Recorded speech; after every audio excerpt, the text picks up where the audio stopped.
الرحيم قل سيروا في الأرض فانظروا كيف كان عاقبة المجرمين আল্লাহ সুবহানাহু ওয়া তাআলা বলছেন সারা পৃথিবীকে আমি তৈরি করেছি, সমস্ত কিছুই আমি তৈরি করেছি, তার মধ্যে উত্তম সৃষ্টির শ্রেষ্ঠ হলো এই মানুষ জাত।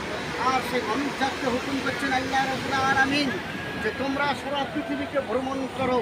ভ্রমণ করার কারণে তোমরা আমাকে চিনতে পারবে, তোমরা আমাকে জানতে পারবে কেমন করে আমি দুনিয়াকে তৈরি করলাম, কেমন করে দুনিয়াকে সাজিলাম। পৃথিবীর কোনো শক্তি নাই, পৃথিবীর কোনো মানুষ নাই, পৃথিবীর কোনো জন্তু নাই যে এমন করে দুনিয়াকে সৃষ্টি করবেন। আল্লাহ রাব্বুল আলামিনও বললেন কুল সিরু ফিল আরদ ফানজুরু কাইফা কানা আকিবাতুল মুজরিমিন, অর্থাৎ যে তোমাকে তৈরি করেছি যেমন তুমি আমাকে চিনতে পারবে যদি আমার দুনিয়া নিয়ে, আমার প্রত্যেকটা সৃষ্টি নিয়ে যদি তোমরা গবেষণা করো। এই গবেষণার মাধ্যমে কার হাত আছে, কে তৈরি করলো, এই জানার জন্য আল্লাহ রাব্বুল আলামিন স্বয়ং হুকুম দিচ্ছেন সারা পৃথিবী তোমরা ভ্রমণ করো।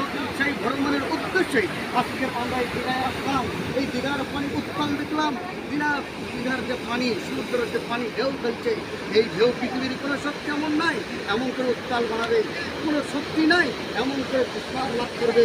তাই আল্লাহ রাব্বুল আলামিনের এই কোরআন শরীফের এই আয়াতকে উপলক্ষ করে সামনে রেখে আজকের মাদ্রাসার ছাত্র এবং হুজুররা একত্রিত হয়ে আমরা সবাই দীঘায় এসেছি যে আল্লাহ সুবহানাহু ওয়া তাআলা কেমন তৈরি করলেন এইটা দেখার জন্য, জানার জন্য, বোঝার জন্য।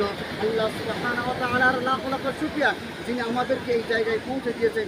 আলহামদুলিল্লাহ, আল্লাহর দরবারে শুকরিয়া আদায় করলাম। আলহামদুলিল্লাহ ওয়া আখিরু দাওয়ানা আলহামদুলিল্লাহি রাব্বিল আলামিন।